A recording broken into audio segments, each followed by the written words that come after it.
זכור את אשר עשה לך עמלק, נצטווינו. אנו זוכרים ואנו נלחמים.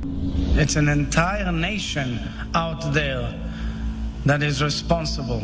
It's not true. This rhetoric about civilians not aware, not involved, it's absolutely not true. אין חשמל, אין מזון, אין מים, אין דלק. הכל סגור. אנחנו נלחמים בחיות אדם ואנחנו נוהגים בהתאם. Very puzzled by the constant concern which the world is showing for the Palestinian people and is actually showing for these horrible, inhuman animals who have done the worst atrocities that this century has seen. נלחמים חיות אדם.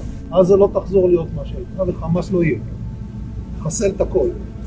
مع هيك وحوش بشرية رايحين نتعامل كيف لازم. إسرائيل فرضت إغلاق كامل على غزة. هناك إسرائيليون يعني وصفوا الفلسطينيين في غزة وصفوهم بأنهم حيوانات بل أقل من حيوانات. أنا لا أسويهم بالحيوانات لأن هذا تحقير للحيوانات.